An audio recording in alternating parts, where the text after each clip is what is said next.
I would bake you a mud pie, warm and brown beneath the sun. Never learned to climb a tree, but I would try, just to show you what I'd done. Oh, what I wouldn't do if I had you, babe. I had you. Oh, what I wouldn't do if I had you, babe.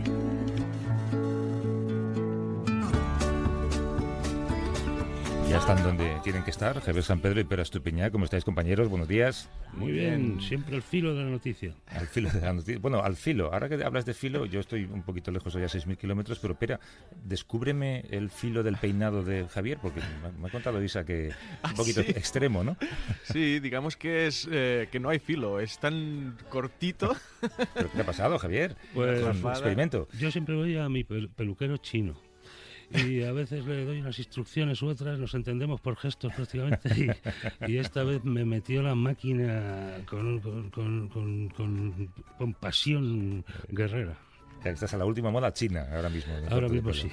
Y encima, para tu desgracia, no has hecho turismo gastronómico esta semana, ¿no? No. ¿Mañana te vas a Sevilla? Sí, porque es la temporada de caracoles. ¿Vas solo por eso, en serio? Sí, bueno, también la exposición de Murillo y otras cosas, pero Ya, esencialmente, cosas menores, claro. esencialmente se trata de comer caracoles, que son un alimento óptimo para el turista ocioso. Y además reducen el tabaquismo, porque como tienes que emplear las dos manos y pringártelas en el caldo, no puedes fumar. ¿En serio te estás dando a ti mismo esa razón para comer caracoles? Bueno, cualquier razón es buena. Ya. Bueno, Pere Estupiñán es químico, es bioquímico y es conductor en la 2 de El Cazador de Cerebros, y Javier San Pedro es doctor en genética y biología molecular y colabora con El País. Tú has estado, y lo hemos comentado aquí, de hecho hablaste desde allí, hace muy poco en África, pero una de las imágenes más impactantes de la semana viene de allí, y es esa enorme grieta en el suelo que ha aparecido en el suroeste de Kenia. Es un poco casi como de cómic de Marvel, había que decir. Son kilómetros y kilómetros. Sí, son varios kilómetros de largo y en los tramos más anchos, unos 20 metros de ancho y unos 15 de profundidad, y es muy curioso, o sea, claramente viene dada por el movimiento de placas tectónicas en el subsuelo de la Tierra. Eso es casi de geología básica, pero es muy bonito porque al final, si lo pensamos, hace un siglo no se sabía con exactitud por qué la forma de la Tierra era la que era. O sea, por qué había montañas, por qué había cañones, por qué los continentes parecían como encajados, hasta que varios científicos... Fue Alfred Wegener, ¿no? Sí. Que fue un gran precursor de todas estas teorías. Compiló una serie de datos sobre la costa oeste africana y la costa este americana, estas dos que todos sabemos que encajan, ¿no? De cuáles eran los estratos, qué fósiles se encontraban en las dos orillas del Océano Atlántico, y sus pruebas eran muy convincentes, pero él no llegó a conocer el porqué, el éxito. Claro, el porqué. El porqué, antes estaban juntas, después estaban separadas, y vieron esto que, bajo la Tierra hay un manto que está líquido y por encima hay, pues, como una crosta, que es lo que llamamos corteza, que está como desquebrajada. Que está en constante movimiento, en constante evolución. Claro, y uno de estos movimientos ha creado esta grieta en Kenia. Si te fijas en el mapa, por todo el Valle del Rift, incluida esta grieta, y también entre Arabia y África, entre la península arábiga y África, están todos los volcanes de la zona. Esos volcanes van segregando material que al final, dentro de cientos de millones de años, será como la cordillera centroatlántica. Tal y como lo contáis, se puede comprender. Yo lo entiendo, incluso yo. La otra noticia de la semana científica, a mí es que me cuesta mucho comprenderla, esto del nuevo órgano que han identificado en nuestro cuerpo unos médicos de la Escuela Universitaria de Nueva York. Además es un órgano grande. Es como si ahora te dicen, no, es que tenemos 6 dedos y nadie se había dado cuenta en cada mano, ¿no? ¿Cómo es posible que se haya...? Sí, es una cuestión, la interpretación es polémica, pero hay órganos, todos pensamos en un órgano, pues en el hígado, en un pulmón, pero también la piel se tiende a considerar un órgano, ¿no? Tiene toda la complejidad tisular necesaria y tiene un montón de funciones tanto hacia afuera como hacia adentro del cuerpo, ¿no? Y este intersticio que llaman ahora es un órgano al estilo de la piel, no al estilo del hígado, ¿no? Está por todas partes, es una especie de amortiguador lleno de fluido, muy relacionado con el fluido linfático y que tiene unos entramados de colágeno y elastina. Es casi como las cremas que venden en la farmacia para antiedad, ¿no?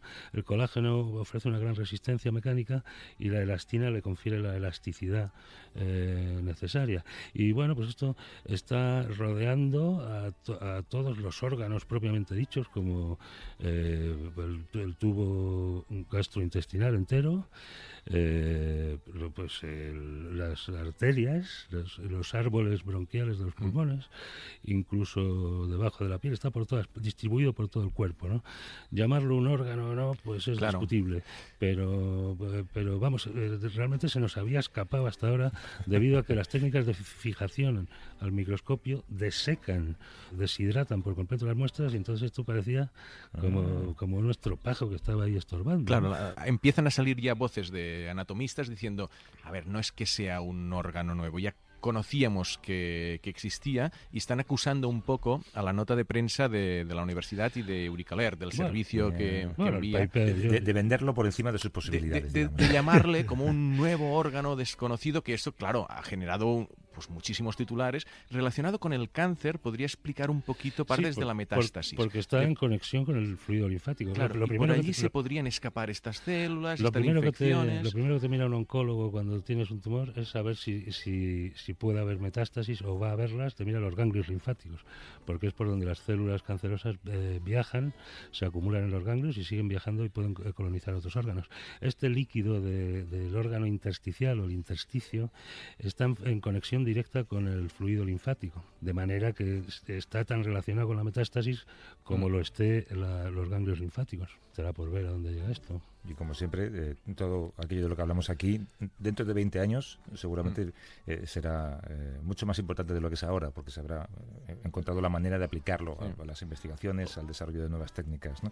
Hay un número que tenemos para si quieren preguntar algo a nuestros científicos.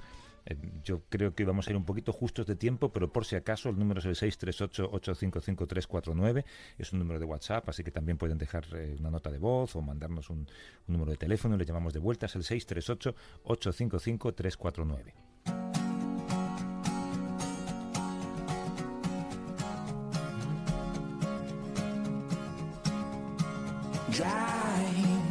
Hemos hablado de grietas, hemos hablado de órganos nuevos y en algunas ocasiones hemos hablado sobre el funcionamiento de la mente humana, cómo pensamos o cómo nos emocionamos, el sueño, los recuerdos. Nos faltaba usar a nuestros científicos para intentar dar respuesta o entender mejor una de las grandes preguntas de la ciencia y de la psicología. Es por qué el ser humano es capaz de matar o de cometer crímenes, porque es un animal que es capaz de tener un elevado nivel de maldad, por decirlo de alguna manera. ¿Vosotros creéis que la violencia está escrita en el ADN? Bueno, dicho así, no. Yo me acuerdo de un dato que tomé de Steven Pinker. El 1% de la población humana son psicópatas. Son gente que no tiene por qué matar, pero si se dan las circunstancias, lo hace sin remordimientos. Psicopatía es, hay que recordarlo, la falta de empatía. Es incapaz de ponerse en la piel del otro. Exacto, y carece de remordimientos.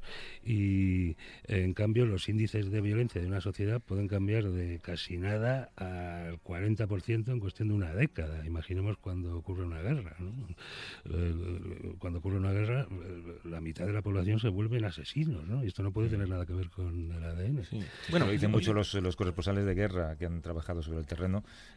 Una de las cosas que más les asombra siempre es ver cómo una persona normal, en cuestión de días, deja de ser una persona normal en una situación de guerra, ¿no? Claro, entonces ahí, bueno, puedes decir que nuestro ADN nos permite reaccionar con violencia si se dan las circunstancias del entorno apropiadas. Claro, yo creo que sí que cualquier emoción, ¿no? O sea, la agresividad, todo es necesario para sobrevivir.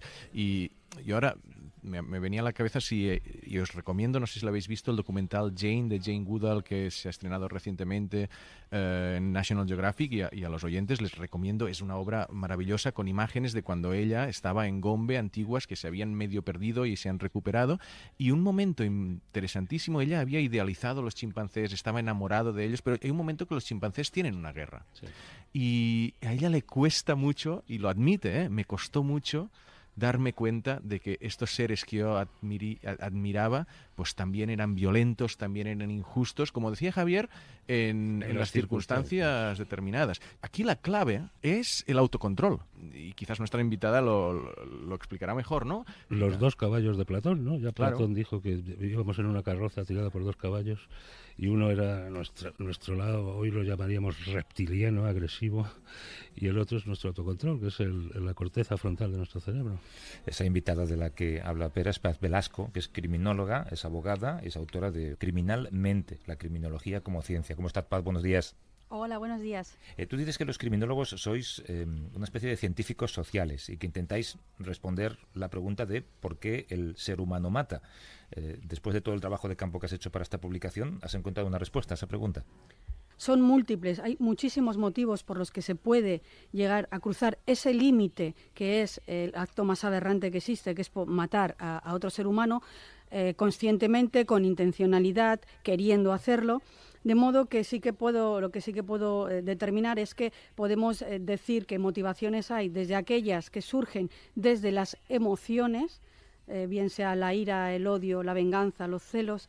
Hay motivaciones utilitarias que lo que se busca con el hecho de cometer un crimen, matar a otra persona, es obtener ciertos beneficios. Y luego tenemos aquellas personas que cometen un solo crimen, un homicidio simple, matan una sola vez, pues en un momento de legítima defensa, en un momento de una pelea, una discusión, de modo que podría ser un homicidio, tenemos que diferenciarlo del asesinato.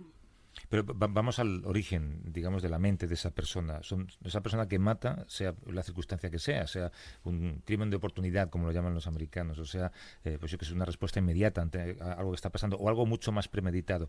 ¿Esas personas tienen todas algún tipo de trastorno mental o alguna cualidad mental que las distingue de las demás?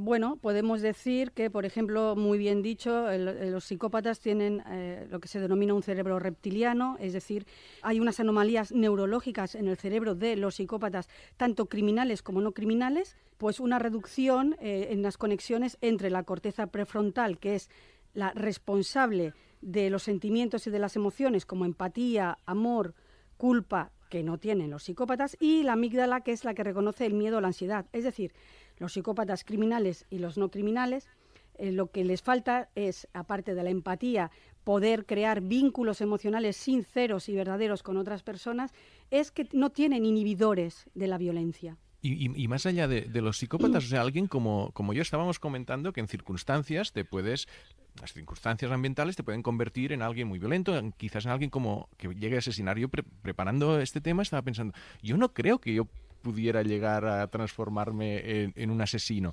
O sí, o sea, es algo que cualquiera que nos esté escuchando podría llegar a serlo en ciertas circunstancias. En ciertas circunstancias, correcto.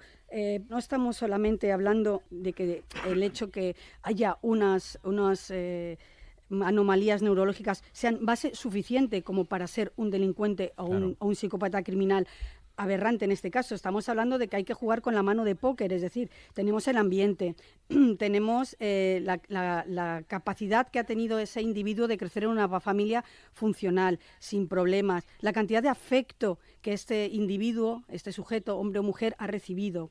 Pero sí, vosotros habéis hablado hace un momento de una situación en un momento en cualquier país en el que haya una guerra, un estado de sitio. Supongo que cualquiera de los que estamos en esta mesa hoy, si tuviéramos que defender a alguien muy cercano de nuestra familia, un hijo o una hija, a lo mejor en un momento elevadísimo de estrés o en un momento en el que evidentemente van a hacer daño a nuestra hija si es menor de edad, probablemente pudiéramos tomar la decisión de matar. Claro que podríamos matar en un momento muy determinado. En una situación de defensa propia, nuestro instinto de supervivencia es tan fuerte que es probable que muchos de nosotros reaccionáramos haciendo daño a quien nos amenaza, ¿no? Exacto, es decir, además aparece como eximente en nuestro Código Penal precisamente por eso, en el artículo 24, porque es una conducta en la que tu capacidad volitiva de querer matar no está presente, porque lo que estás haciendo es defenderte de un daño mayor. Tú has mencionado antes esas cualidades, digamos, neurológicas que pueden tener en común determinados psicópatas con cierta tendencia a cometer crímenes. Yo me pregunto si existen otro tipo de rasgos más o menos comunes en los criminales, casi en términos sociales, te diría. Yo recuerdo que hace años aquí en Estados Unidos, cuando alguien cometía un crimen de estos de sacar una pistola en un lugar público y matar a 3 personas, lo llamaban going postal, que es algo así como hacer de cartero, porque hubo un tiempo en el que muchos carteros carteros hacían eso, por alguna razón, no se sabe muy bien por qué, pero muchos de los autores de ese tipo de crímenes eran carteros, algunos de ellos lo eran. Yo me pregunto si tiene que haber también algo sociológico en común, que tenga que ver con clases sociales, con ámbitos laborales, con educación, no lo sé. Respondiendo a tu pregunta, sí. El medio ambiente influye, pero no siempre un medio ambiente desestructurado, negativo y con una experiencia de vida tremenda lleva a un delincuente, a una persona a delinquir, igual que al contrario. Hay personas que han vivido en unos ambientes estructurados sin haber sido víctimas de malos tratos físicos, psicológicos, biológicos, sexuales, o sobre todo emocionales, que son muy importantes, que terminan cometiendo delitos. Y Paz, y lo que comentabas de los estudios de Adrian Rain, toda esta parte neurológica, ¿cómo? Porque aquí a veces hablamos de que la ciencia debe impregnar la sociedad, la toma de decisiones. O sea, ¿cómo se traslada este conocimiento? Tú eres abogada, a los juicios, al entender si alguien va a reincidir o no va a reincidir, aplicarle una pena u otra en función quizás de escáneres cerebrales, como en Estados Unidos creo que ya se ha propuesto, no sé si se ha llegado a hacer. Bueno, aquí en España tenemos la suerte de contar con grandes profesionales, psiquiatras y psicólogos forenses, que son los que se encargan de, en los procedimientos penales, cuando vamos a una vista oral. También, ya defendí el otro día en otro medio radiofónico, que los criminólogos también estamos capacitados para poder hacer informes criminológicos y presentarlos en un juzgado, pero son ellos, en última instancia, los que se encargan de determinar si esa persona es imputable, es decir, si es responsable criminalmente de sus actos, con lo cual se le debe aplicar el Código Penal y una pena de prisión en un centro penitenciario, o si por el contrario es una persona inimputable, correcto, de modo que no conoce la gravedad de los hechos, o conociéndola ha sido incapaz de evitarla. Estaríamos ya hablando, evidentemente, de trastornos mentales. Entonces, claro que sí. Estos profesionales lo que hacen es, con sus informes, con sus peritajes, determinar en el juicio cuál ha sido realmente la capacidad de matar que ha tenido este sujeto, si puede reincidir debido al tipo de delito que ha cometido y, sobre todo, debido al trastorno de personalidad que puede tener, como el caso de los psicópatas, que estaríamos hablando del trastorno de personalidad antisocial con rasgos psicopáticos, o si finalmente el destino debe ser un centro psiquiátrico, porque es una persona que no es responsable de sus actos en el momento en que se cometió ese delito. Pero ser psicópata es un eximente. No. Ser un psicópata no es un eximente. Puede ser una eximente incompleta si se da junto a otras características, como puede ser drogodependencia, alcohol, o estar que sea compatible, o que en ese mismo momento, en el momento de matar, se tenga otro trastorno de la personalidad. Pero no. En España, las sentencias que hay referente a la psicopatía son todas imputabilidad y responsabilidad criminal. El otro día leí un titular en un periódico que era algo así como ¿por qué los hombres matan más que las mujeres? No sé si esta afirmación está basada en datos reales o si tiene algo que ver con lo que tú has estudiado. A ver, el hecho de que los hombres maten más que las mujeres es un dato estadístico, pero las mujeres, aunque no se crea que es un problema que tiene menos importancia, simplemente por dos razones. Primero, porque parece que es menos importante, porque tiene menos alarma social y porque el número es inferior. Las mujeres llegan a cometer los mismos crímenes y los mismos actos aberrantes que los hombres, pero sí, en menor medida. Pero las mujeres matan a familias, matan a hijos, pero las estadísticas evidentemente y ciertamente dicen que matan más los hombres que las mujeres, sí. Paz Velasco es criminóloga, es autora del libro Criminalmente, la criminología como ciencia, publicado desde hace un par de semanas por Ariel. Gracias, Paz, un abrazo fuerte. Muchísimas gracias por vuestro tiempo y vuestra atención. Encantada. Al contrario, ha sido tremendamente ilustrativo. Lo que pasa es que ahora me quedo con mal cuerpo para despediros, porque encima no hay tiempo para preguntas, pero es lo que hay. Así que la semana que viene vamos a escoger un tema un poco más llevadero, si nos importa. Javier San Pedro y Pera Estupiña. Caracoles. Hasta luego. Caracoles. Hasta luego. Hasta luego. For someone kind, 'cause it was what I wouldn't do. I had you, babe, I had you. It was what I do. And I had you, babe, when I had you.